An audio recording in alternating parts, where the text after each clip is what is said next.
오늘 말씀 듣는 시간이 됐습니다. 자, 제목은 왜 예수 그리스도의 십자가 구원을 주는가? 차준일 목사님 나서서 귀한 말씀 전할 때 큰 은혜 받으시길 바라겠습니다.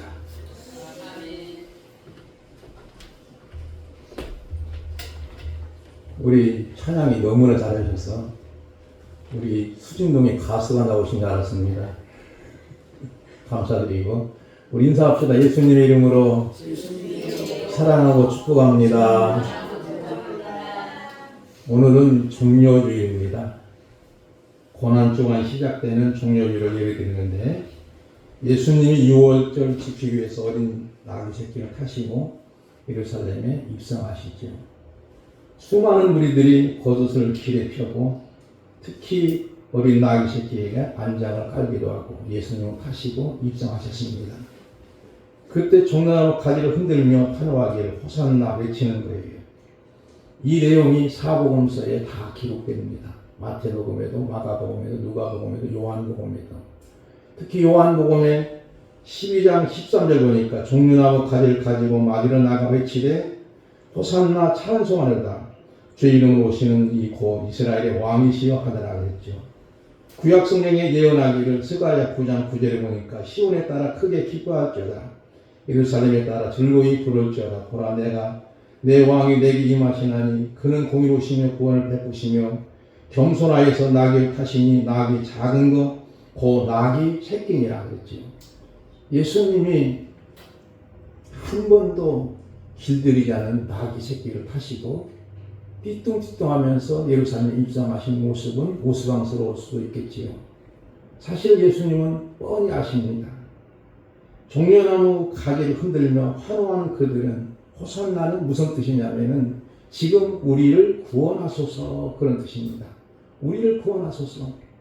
근데 그 당시 많은 무리들은 로마로부터 독립받기 위해서 독립운동하는 사람들이 대부분이 무리들이 외치는 소리지요. 지금 우리를 로마로부터 해방시켜 주옵소서 그런 의미로 해석할 수 있습니다. 그러나 예수님은 그런 의미로 입성하신 것이 아니지요. 사실 종려나무 가지는 승리, 번영, 기쁨을 상징하지만 예수님의 승리는 세상의 정복이 아닌 십자가를 통한 죽음에서 부활의 승리입니다. 십자가를 통해서 부활을 승리를 의미하지요. 간혹가다 이렇게 말씀하십니다. 예루살렘에 입성하신 것은 승리 입성이라고도 말씀하시죠. 사실 저는 종려주의를 통해서 잠시 이렇게 한번 기도해 보았습니다. 호산나 찬송받게 합당하신 주님, 겉옷을 빼고 환호하면서도 내 욕심을 채워주지 않으면 언제든 주님을 배반할 수 있는 저희 연약함을 불쌍히 여겨 주옵소서. 화려한 왕관이 아닌 멸관을 쓰신 주님, 사실 주님은 그 뒤를 따라가는 저와 여러분 되기를 바라면서 내 오름과 기득권을 내려놓고 낮은 곳으로 가게 하옵소서 하면서 잠시라도 기도해 준 적이 있습니다. 오늘 말씀을 통해서 같이 은혜를 나누겠습니다. 바울에게는 육체적인 자랑거리가 많았습니다. 혹은 7대 영광이라고도 말하지요.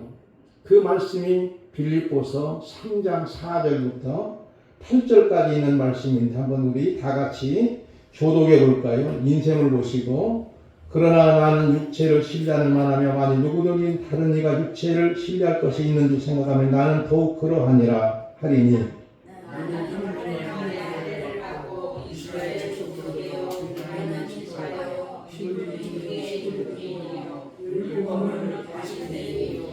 열심으로는 교회를 박해하고 율법에게는 흠이 없는 자라.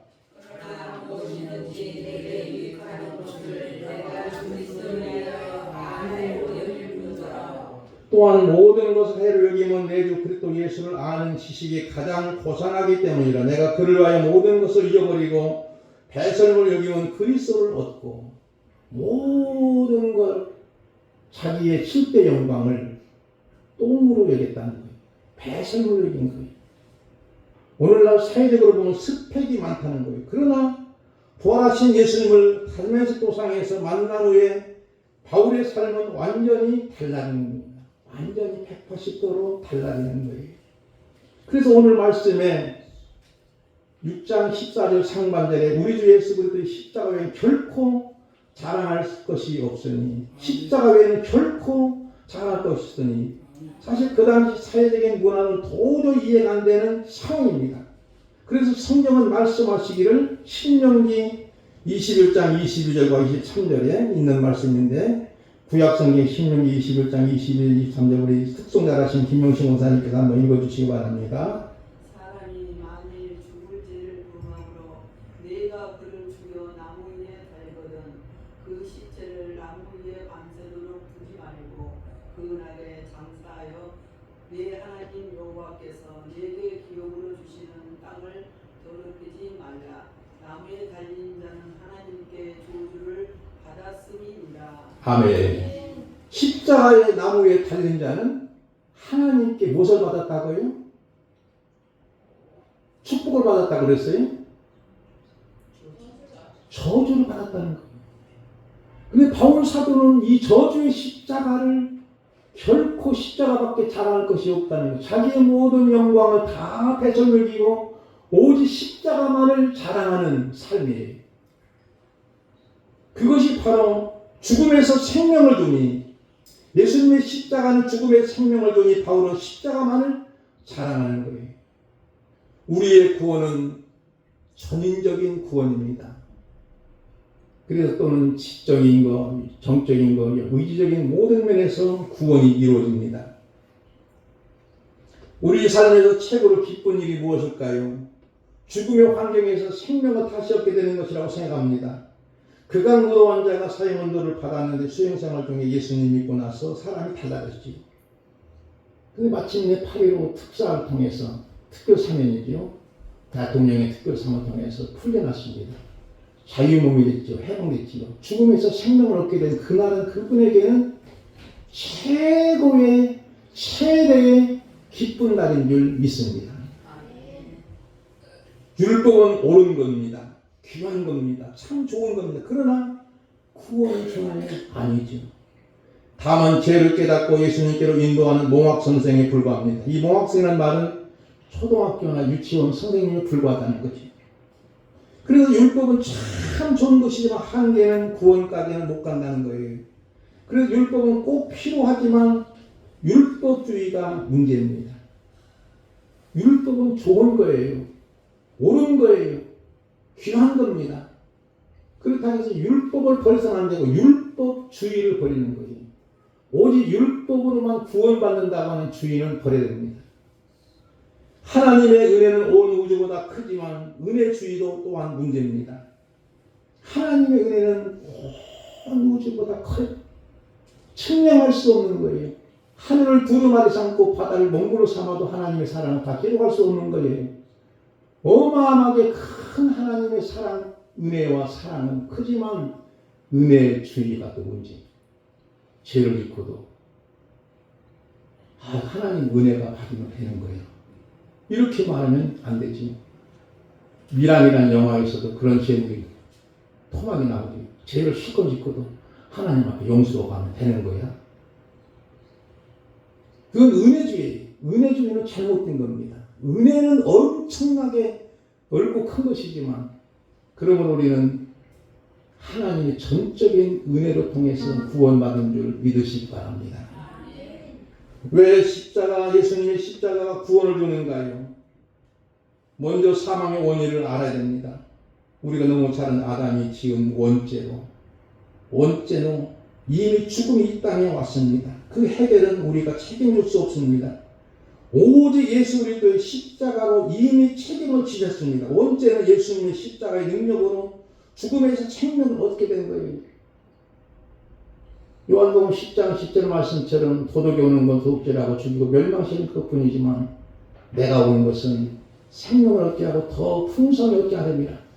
고린도전서 6장 18절 말씀도 십자가에 들면 멸망하는 자들에게는 일어난 것이지만 그는 우리에게는 하나님의 능력이라고 말씀하지. 그런 면에서 죄의 싹은 뭐냐요? 사망이지. 한번 우리 김학성 목사님께서 로마서 6장 23절 읽어주시면 좋겠습니다. 죄의 싹은 사랑이요 사망이요 하나님의 은사는 그리스도 예수 우리 주 예수 안에 영생이니라. 아멘. 죄의 값은 싹은 죽음이라는 거예요. 그러나 하나님의 은사는 그리스도 예수 안에 우리 조 안에 있는 영생입니다. 이 영생은 영원한 생명을 의미합니다. 한 번 살았다 죽은 것이 아니라 영원한 생명을 얻은 거예요. 얼마나 감격스럽고 경탄하고 감사한 일인지 알 수 없는 거예요. 그러나 죄의 싹은 사망, 욕심이 때문에 죄를 낳고 제가 장성한 즉 사망을 낳는 거예요. 그런데 우리가 죄를 지었어요. 당연히 안 죽네. 죄를 지었는데도 안 죽어. 그래서 멀쩡하네. 이렇게 생각할 수 있을까요? 하나님과 단절을 의미합니다. 하나님과 단절은 전기 코드를 빼는 거나 마찬가지예요. 포도나무에 가지가 붙어 있으면 되는데 붙어 있지 않으면 말라 죽는 거예요. 하나님과 단절은 이미 죽은 거나 마찬가지예요. 4대교회 책망할 때 살았다는 이름을 가졌지만 실상은 죽은 교회라고 주님이 책망하십니다. 굉장히 규모가 있는 큰 교회인데도 살았다는 이름이 있지만은 실상은 죽은 교회, 실상은 죽은 거예요. 하나님과 단절이 죽은 거나 마찬가지예요. 그래서 하나님과의 소통이 이루어지지 않고 하나님과의 통하는 역사가 없는 거예요.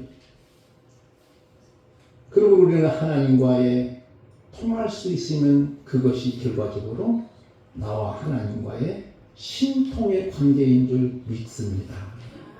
신통하면 인통이 이루어집니다. 사람과도 잘 통하는 거예요. 사람과도 잘 통하면 어떤 사고를 하더라도 물통이 이루어집니다. 물질과도 통해지는 거예요.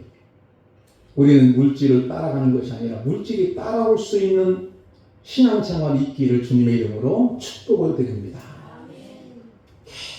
계속 쫓기는 인생이 되지 말고 비전을 가지고 쫓아가는 인생이 중요한 줄 믿으시기 바랍니다.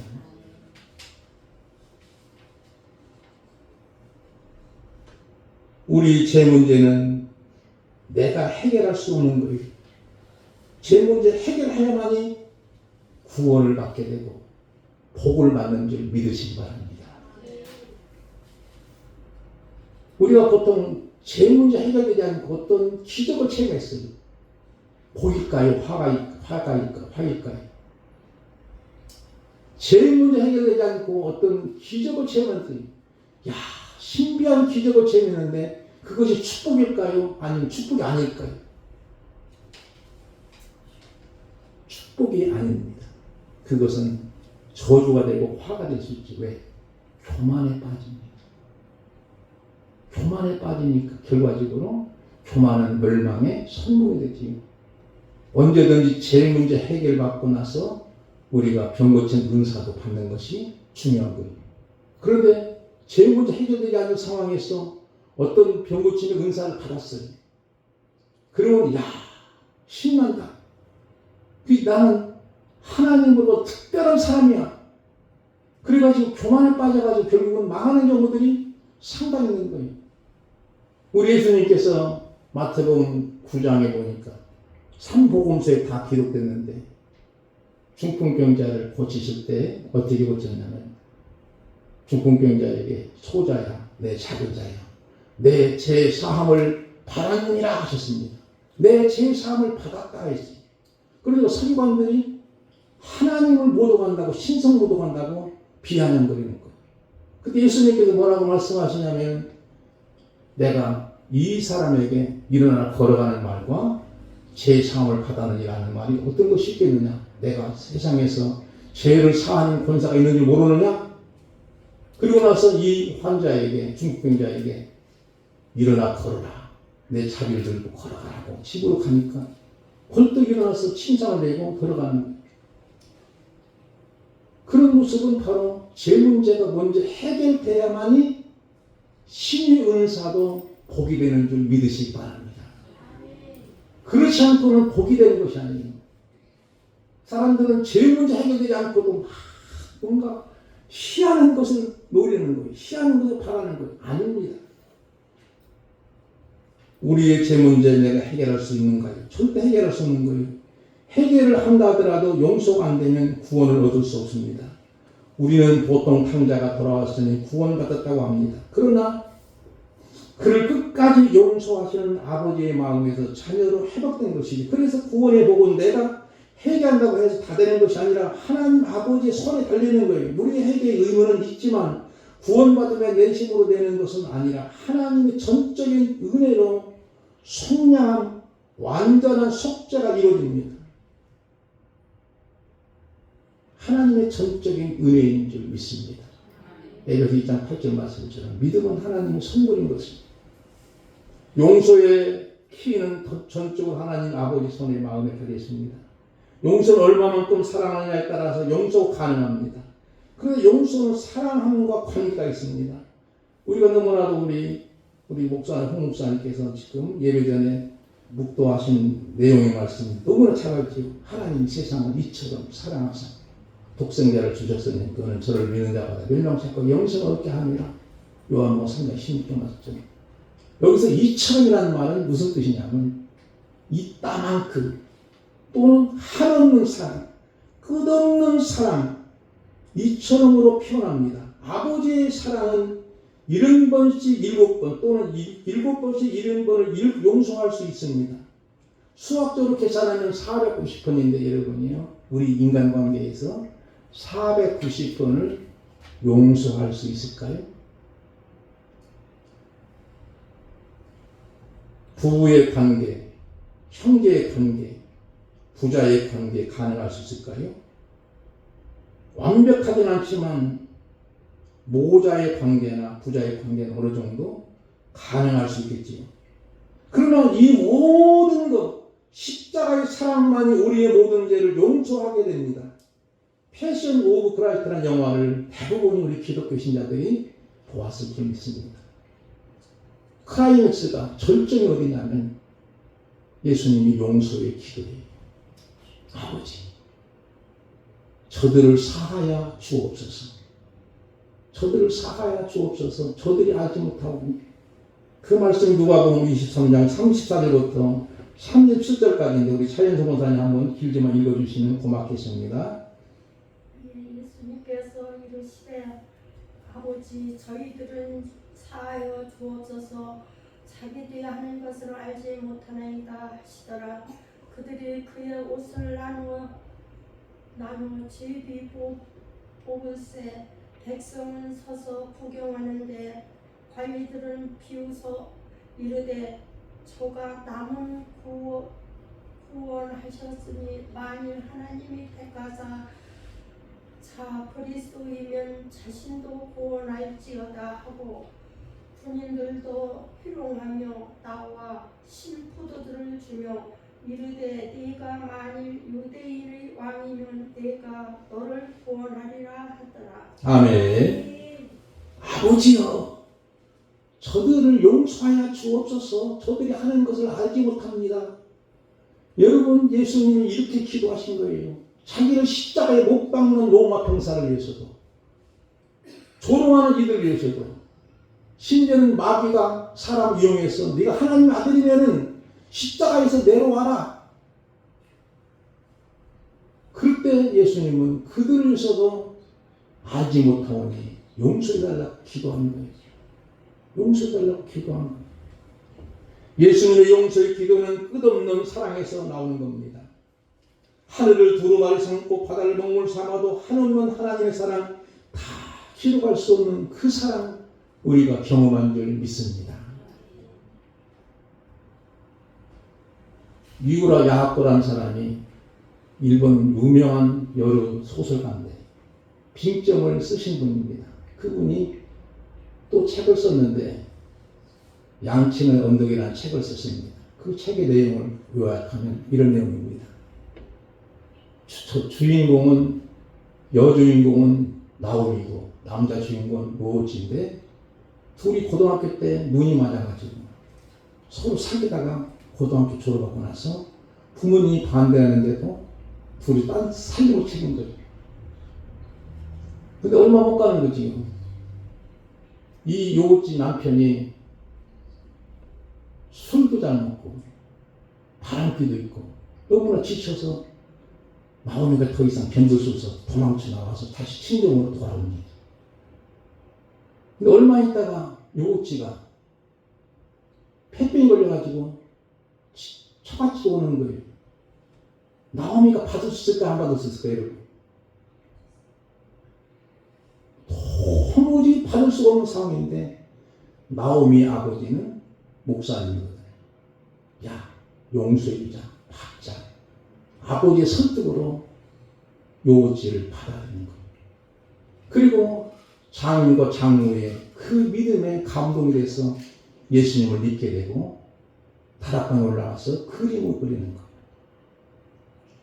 그리고 그림을 그려놓고 완성되지 못하니까 언제든지 흰천으로 덮어놓는 거예요.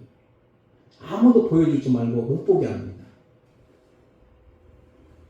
그런데 사람이 달라지는 거죠. 이제 마음도 변화되고 몸도 점점 좋아지기도 하고. 그런데 크리스마스 이브날 전에 사귀던 여자친구가 따르르 전화가 오는 거예요. 한 번만 만나자고. 한 번만 만나면 수건이 없겠다고 그러니까 한 번만 만나자고 하니까 만난 거예요. 만나서 술을 권하는데 술을 안 먹는 거예요. 나 집에 빨리 가야 되겠다고. 그러니까 이제 못 가게 하는 거예요. 오늘 밤 같이 좀 지내자고. 위로가는 거예요. 안 된다. 간다고.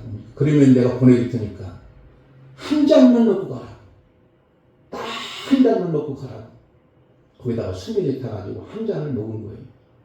먹고 나니까 막 졸리는 거예요. 졸음을 막 견디지 못하는 거예요. 그런데도 자지 않으려고 이 요고지는 그 집을 나와서 가는 거예요. 가다가 너무나 졸려가지고 길바닥에 잠들어가지고 동사하고 나옵니다. 죽고 마는 거예요.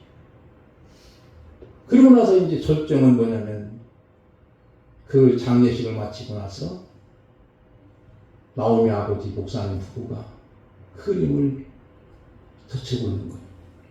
이게 나오미에게 줄 선물인데 그 그림의 내용이 뭐냐면 예수님이 십자가에 달리시고 피가 철철 흐르시는 그 밑에서 예수님 십자가를 꼭 붙잡고 고개를 숙이고 울부짖는 한 청년이 그려 있는 거예요.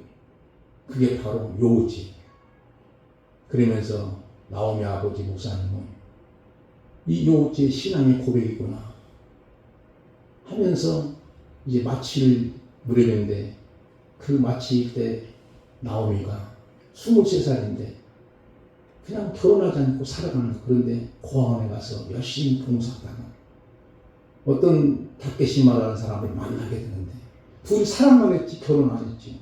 왜냐하면 양키의 언덕에서 둘이 걸어가다가 더 이상 선을 넘지 마세요. 선을 넘지 마세요. 하는 모습에 그만 그 다케시마는 스스로 내가 사랑하기 때문에 떠난다고 나오미 품을 떠나게 되는 거예요. 그것으로 이제 소설 내용이 마치는 거예요. 바로 여기에 중요한 건 뭐냐면 한 사람의 용서의 삶이 그 삶을 바꾸는 것처럼 바꾸는 거예요. 그러므로 십자가의 사랑은 얼마만큼 클까요? 저는 이렇게 생각해 봅니다. 네가 죽는 것보다 차빈 목사가 죽는 것보다 내가 하나님이 죽는 것이구나. 그래서 십자가의 사랑 앞에 용서 못할 죄가 없는 거예요. 십자가 이 사랑을 넘어설 죄가 없습니다. 이것이 하나님의 의입니다. 하나님께서 친 십자가를 지셨는데 무슨 할 말이 있는가요? 지존파 1994년에 두목도 결국은 하나님 사랑의 교회 안수집사님 회에서 보낸 사랑의 편지와 함께한 작은 사랑의 선물을 그들이 다 회개하고 용서를 받았답니다. 지존이라는 말은 자기가 하나님의 뜻이지.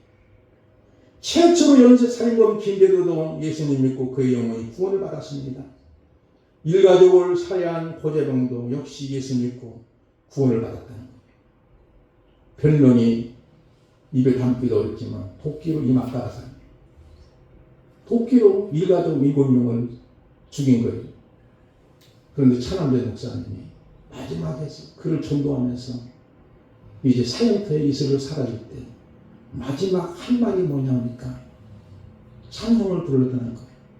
하늘 가는 밝은 길이 내 앞에 있으니 슬픈 일을 많이 보고 늘 고생하여도 하늘 영광 밝음에 어두운 은혜 째네 예수 공로 의지하여 항상 빛을 보도다. 이 찬송을 부르면서 사형을 당합니다. 사형수가 7명입니다. 근데 그 7명 중에 진짜 총은, 빈 총은 6개, 진짜 총은 하나만 있다는 거. 그걸 알려준다는 거예요. 그러니까 누가 죽인지 모를 정도로. 그렇게 해서 이 고재룡이가 세상을 떠났는데 그는 예수님의 사랑으로 그도 용서함 받은 줄 믿습니다. 지난 25일 날 요양원에서 안타깝게도 회개치 못하고 사망했던 고문 기술자 이근한 씨를 아시지 않습니까? 뉴스 나오더라고요. 고문을 하는데 관절 뽑기, 관절을 뽑아서 맞춘다는 거예요. 그러면 죽을 만큼 아프다는 거예요. 그러면 고문을 자기가 스스로 기술을 터득해 가지고 원정까지 가서 고문했다는 겁니다. 근데 김근태 전 복지부 장관이 있고 또 더불어민주당의 전신 민주당의 상임 고문이었던 김근태 씨를 고문했는데 옷을 빨가벗고 있고 전기로 막 치신다는 거예요. 막 죽을 것 같다는 거예요. 그런데도 김근태 씨는 그를 용서한 거예요. 그 교도소에 있을 때 찾아가서 이렇게 말했답니다. 당신이 잘못이 아니야. 시대가 이렇게 만든 거야. 당신 잘못 아니야. 시대가 이렇게 만든 거야. 내가 용서해 준다. 그랬다는 겁니다. 고문에 견디지 못하고 결국은 김건대 씨는 64살에 세상을 뜨고 말았지. 근데 고문 기술자였던 이 사람은 하나님의 회개를 기다리기 위해서 88세까지 살려면서도 회개를 못하고 가니까 결국은 그렇게 되는 거예요. 감리다도 만약에 자살하지 않고 회개했다면 베드로처럼 그도 구원받을 줄 믿습니다.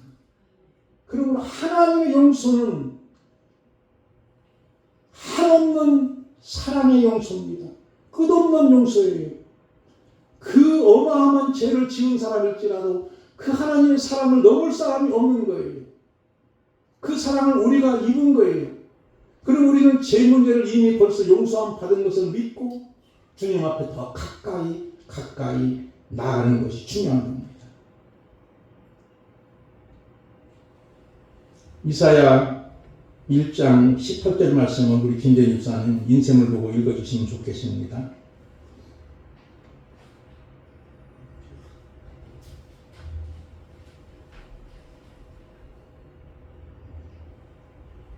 여호와께서 말씀하시되 오라 우리가 서로 반론하자. 너희의 죄가 주홍 같을지라도 눈과 같이 헤어질 것이요 진흥같이 붉을지라도 양털같이 희게 되리라. 아멘. 무슨 말씀입니까? 여호와께서 말씀하시되 하나님 말씀하시는 게 뭐라? 우리가 서로 변론하되 너희 죄가 주홍 같을지라도 눈과 같이 휘어질 것이요 진흥같이 붉을지라도 양털같이 되리라는 거예요. 그러므로 주의 보혈 능력이 있습니다. 우리 바로 찬송 부르겠지만 주의 보혈 능력이 있도다. 한없는 능력이 있어요. 십자가에 도는 멸망하는 자들의 미련한 것이면 그는 우리에게는 하나님의 능력이 되는 줄 믿습니다. 예수님의 족보를 보면은 멀쩡하지 못한 여인들이 들어가 있어요. 멀쩡하지 못한 여인들이 다 많아요. 또는 기생가, 그리고 롯, 밧세바. 밧세바는 우리의 아내로 기록하는데 특히 다말은 창세기 38장 한 장을 통해서 다말의 이야기가 나와요. 유다의 며느리인데 유다가 결혼해서 아들을 셋 낳습니다. 엘과 오난과 셀라를 낳는데 엘이 장가를 가서 다말을 아내로 맞이하는 거예요. 아내로 맞이하는데 하나님 보시기에 합당하지 않은 엘의 모습을 보고 하나님이 엘을 죽이는 거예요. 그래서 그 당시 계대 결혼이 있기 때문에 둘째가 오난이 이제 형수에게 들어가서 결혼해서 장자의 씨를 받아야 됩니다. 그런데 그것이 싫어서 합당할지라도 설정을 다른 곳에 해버리는 거예요. 그때 하나님 보시기 좋지 않기 때문에 결국은 오난도 죽음을 당합니다. 근데 유다가 가만히 생각하니까 셀라까지도 죽을 수 있으니까 셀라를 안 주는 거예요. 그래가지고 이 다말은 평생 과부가 되는 모습이에요. 그런데 유다의 아내가 수월한 여자인데 세상을 뜹니다. 적자가니까 친구 집에 올라가는 거. 그걸 알고 나서 이 다말이 과부의 옷을 벗고 기생으로 변신합니다. 그리고 유다가 차 다니는 곳에 가서 유다가 보니까 기생이 있어서 자기를 유혹하니까 넘어가는 거예요. 야, 그러면 네가 내게 올 것이냐? 예, 오겠습니다. 무엇을 주겠습니까? 염소 새끼 한 마리 주겠다는 거. 염소 새끼 한 마리 주겠다. 그러면 담보물이 뭡니까? 담보물 주십시오. 담보물이 뭐냐면 도장하고 도장에 붙어있는 끈하고 지팡이를 담보물로 잡고 염소 새끼를 주기로 약속하고 하룻밤을 지내는 거예요. 그 결과는 다말이 어떻게 됐을까요, 동사님?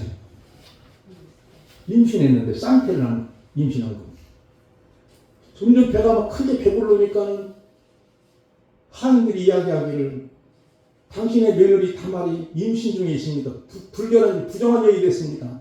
그러니까 유다 하는 말이 아니 세상에 이런 일이 다 있느냐고 놀래고 화가 나서 불살라 죽이라는 거예요. 이제 사육장에 가는 거예요. 그런데 이 배가 들어온 것은 제가 잘못한 것이 아니고 이 주인이 저를 배불러겠습니다. 무엇을 보여주지? 도장하고 끈악 지팡이가 보입니다. 유다가 경천동기한 거, 경천동 깜짝 놀라는 거. 네가 옳구나.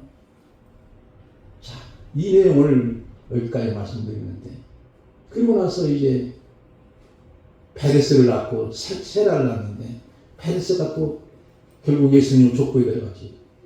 그런데 이 멀쩡치 못한 부정한 여인들이 예수님 족보에 들어갔다는 건 그만큼 하나님의 사랑이 놀랍게 크다고 하는 것을 보여주는 겁니다. 십자가의 사랑은 말로 표현할 수 없는 사랑입니다. 하나님의 세상은 이처럼 이따만큼 끝없는 사랑, 영원불변한 사랑을 우리는 받은 거예요. 그 사랑 때문에 바울 사도는 오직 십자가만을 자랑한다고 했습니다. 우리 마지막 절 오늘 본문의 14절 말씀 한번 다 같이 합독하시고 말씀을 맺겠습니다. 다 같이 우리 여러분 성경 보고 해도 되고 인성 보시고도 됩니다. 시작. 그러나 내게는 우리 주 예수 그리스도의 십자가 외에 결코 자랑할 것이 없으니 그리스도로 말미암아 세상에 나를 대하여 십자가에 못 박히고 내가 또한 세상에 대하여 그러하니라. 아멘. 여러분이 자랑거리가 많이 있을 수 있습니다. 세상적인 자랑은 얼마나 하지 못합니다. 권력도 한없이 됩니다. 그러면 우리는 십자가를 자랑합시다. 십자가만을 자랑합시다. 이런 은혜가 저와 여러분 있어지기를 주님의 이름으로 축복을 드립니다. 기도하겠습니다. 아버지, 오늘 종료기를 통해서 우리 예수님이 어린 나귀 새끼 한 번도